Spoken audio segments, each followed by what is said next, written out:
Good morning students. 11वीं वाले बच्चे, सिद्धि हिंदी विद्यालय की इस ऑनलाइन क्लासेस में आपका हार्दिक स्वागत है। हाँ बच्चों, यहाँ पे जो हमारा दूसरा पार्ट है मियां नसरुद्दीन, जिसकी लेखिका यहाँ पे कृष्णा सोबती है। वो खुद मियां नसरुद्दीन के यहाँ मतलब उनसे प्रश्नोत्तर करते हैं, क्योंकि जो लेखिका है कृष्णा सोबती वो एक पत्रकार भी थी। यहाँ पे पाठ के आसपास मतलब हम अभ्यास के प्रश्नोत्तर की चर्चा कर रहे थे, जिसमें पहला प्रश्न हमने देखा, मियां नसरुद्दीन को नानबाई का मसीहा क्यों कहा जाता है। दूसरा प्रश्न हमने यहाँ पे देखा कि लेखिका मियां नसरुद्दीन के पास क्यों गई थी। तीसरा प्रश्न हमने देखा कि बादशाह के नाम का प्रसंग आते ही लेखिका की बातों में मियां नसरुद्दीन की दिलचस्पी क्यों खत्म होने लगी। चौथा प्रश्न हमने यहाँ पे देखा था कि मियां नसरुद्दीन के चेहरे पर किसी दबे हुए अनगढ़ के आसार देख यह मजबूर न छोड़ने का फैसला किया। अर्थात इसका मतलब ये है कि यहाँ पे मियां नसरुद्दीन यहाँ पे अपने कारीगरों से भी बातचीत करते हैं। लेखिका उनसे उनके बच्चों के बारे में पूछना चाहते थे, लेकिन मियां नसरुद्दीन जो है उनकी मुखाकृति को देखकर लेखिका को लगा कि अगर उन्होंने और भी कोई प्रश्न किए तो मियां नसरुद्दीन उनको वहाँ से जाने के लिए कह देंगे। ये कुछ ऐसा इस तरह से प्रश्न का उत्तर ये चौथे में आता है, जिसकी आगे के वीडियो में हमने 4 प्रश्नों की चर्चा की थी। अब यहाँ पे 5वां प्रश्न, पाठ में मियां नसरुद्दीन का शब्द चित्र लेखिका ने कैसे खींचा है। तो यहाँ पे हमें क्या लिखना है, ध्यान से सुनिएगा, जवाब मैं दोहरा रही हूँ। लेखिका जब मटिया महल के घड़ैया मोहल्ले की ओर से निकली तब वे खानदानी नानबाई मियां नसरुद्दीन की दुकान पर पहुंची। मियां नसरुद्दीन 56 प्रकार की रोटियां बनाने के लिए मशहूर हैं। लेखिका अब अंधेरी सी दुकान के अंदर जागती है तब उन्होंने देखा कि मियां नसरुद्दीन चारपाई पर बैठे बीड़ी का मजा ले रहे थे। मौसम की मार से पका चेहरा, आंखों में काइया, भोलापन और पेशानी पर मंजे हुए कारीगर के तेवर, इस प्रकार लेखिका ने मियां नसरुद्दीन का शब्द चित्र पाठ में किया है। ठीक है, तो ये 5वें प्रश्न का उत्तर मैंने यहाँ पे आपको बताया। वापस एक बार दोहरा रही हूँ, ध्यान दीजिएगा। पाठ में मियां नसरुद्दीन का शब्द चित्र लेखिका ने कैसे खींचा है। लेखिका जब जवाब ध्यान दीजिएगा बच्चों, लेखिका जब मटिया महल के घड़ैया मोहल्ले की ओर से गुजर रहे थे तब वह खानदानी नानबाई मियां नसरुद्दीन की दुकान पर पहुंची। मियां नसरुद्दीन 56 प्रकार की रोटियां बनाने के लिए मशहूर हैं। लेखिका जब अंधेरी सी दुकान के अंदर झांककर देखती है तो मियां नसरुद्दीन चारपाई पर बैठे बीड़ी का मजा ले रहे थे। मौसम की मार से पका हुआ चेहरा, आंखों में काइया और भोलापन और पेशानी पर मंचे हुए कारीगर के तेवर, इस प्रकार लेखिका ने मियां नसरुद्दीन का शब्द चित्र पाठ में किया है। तो यहाँ पे पाठ के साथ जो 1 से 5 तक के प्रश्न हैं बच्चों, वो हमें अपनी कॉपी में लिखने हैं। पाठ के आसपास में जो पहला प्रश्न है वो भी हमें लिखना है। जितने जितने प्रश्न मैं आपको कहूँ उतने प्रश्न आपको लिखने हैं। उसमें पहला, मियां नसरुद्दीन की कौन सी बातें आपको अच्छी लगती हैं, तो उसमें हमें लिखना है जवाब। ध्यान दीजिएगा, यहाँ पे मैं जो आपको बता रही हूँ वो सुनकर आपको अपनी कॉपी में लिखना है।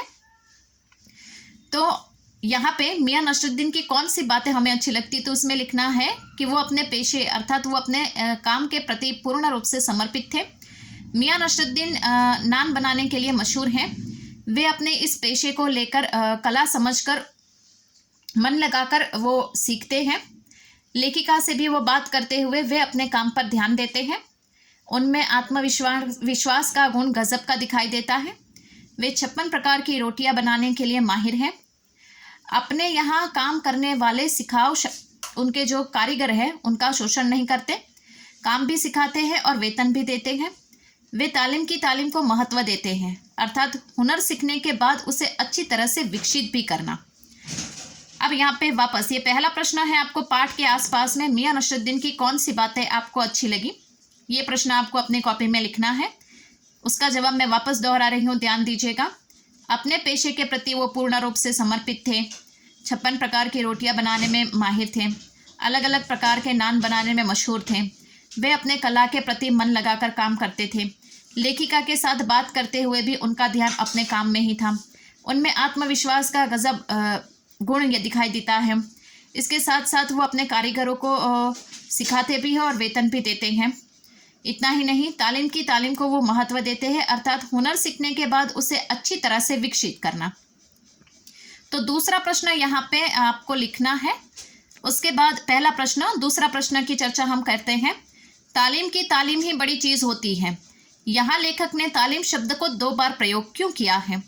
क्या आप दूसरी बार आए तालीम शब्द की जगह कोई अन्य शब्द रख सकते हैं? लिखिए। तो ये प्रश्न भी हमें लिखना है। जैसे कि तालीम की तालीम ही बड़ी चीज़ होती है, ये जवाब मैं दोहरा रही हूँ, ध्यान से सुनिएगा। तालीम की तालीम ही बड़ी चीज़ होती है। इस वाक्य में पहली बार आए तालीम शब्द का अर्थ है शिक्षा अर्थात प्रशिक्षण, तथा दूसरी बार आए तालीम का अर्थ है आचरण करना, उसके अनुसार व्यवहार में लाना। उपरोक्त वाक्य को अगर हम तालीम की जगह पर कोई दूसरे शब्द का इस्तेमाल करें तो तालीम का अनुकरण भी बड़ी चीज़ होती है। 2 बार तालीम लिखा है ना, तो उसमें से एक तालीम शब्द हमें निकाल देना है और उसके जगह पे हमें कोई दूसरा शब्द लगाना है। समझ में आया? तो मैंने यहाँ पे अनुकरण लगाया। तालीम का अनुकरण ही सबसे बड़ी चीज़ होती है। समझ में आया? क्यों? क्योंकि प्रश्न में दिया गया है, सबसे पहले तो हमें 2 बार तालीम आया है, तो 2 बार तालीम शब्द का अर्थ समझाना है। पहला शब्द जो तालीम है उसका अर्थ ये होता है शिक्षा अर्थात प्रशिक्षण। दूसरी बार जब तालीम शब्द आया तो उसका अर्थ होता है आचरण करना अर्थात व्यवहार में लाना। और हमें अगर ये तालीम शब्द जो है उसकी जगह पे कोई दूसरा शब्द रखना है तो मैंने यहाँ पे बच्चों अनुकरण रखा है। तो पूरा वाक्य बनता है तालीम की अनुकरण ही बड़ी चीज़ होती है। अब समझ में आया? तो बच्चों यहाँ पे आज के इस वीडियो में हम पाठ के आसपास के 2 प्रश्न ही देखते हैं। तीसरा और चौथा प्रश्न की चर्चा नेक्स्ट वाले वीडियो में करेंगे। ठीक है? वैसे देखा जाए तो यहाँ पे मियां नसरुद्दीन तीसरी पीढ़ी के हैं जिसने अपने खानदान व्यवसाय को अपनाया। वर्तमान समय में प्रायः लोग अपने पारंपरिक व्यवसाय को नहीं अपना रहे हैं, ऐसा क्यों? तो ये प्रश्न अगर हम नहीं करेंगे तो भी चलेगा, ये तार्किक लॉजिकली प्रश्न है। चौथा प्रश्न, मियाँ कहीं अखबार नवीश तो नहीं हो? यह तो खोजियों की खुराफात है। अखबार की भूमिका को देखते हुए इस पर टिप्पणी करें। तो इसमें भी ज़्यादा महत्वपूर्ण कोई प्रश्न नहीं है। तो यहाँ पे पाठ के आसपास में पहला और दूसरा प्रश्न जिसकी हमने चर्चा की वो, तो यहाँ पे आपको यहाँ तक ही आपको देखना है। ठीक है? बाकी का हमें यहाँ पे कुछ भी नहीं लिखना है। पाठ के जो 1 से 5 तक के प्रश्न है वो करने हैं और पाठ के आसपास में पहला दूसरा प्रश्न आपको लिखना है। तो बच्चों यहाँ पे ये जो दूसरा हमारा पाठ है मियां नसरुद्दीन, ये यहाँ पे ख़त्म होता है। नेक्स्ट वाले वीडियो में हम काव्य की शुरुआत करते हैं। तब तक के लिए यहाँ पे रुकते हैं। Thank you.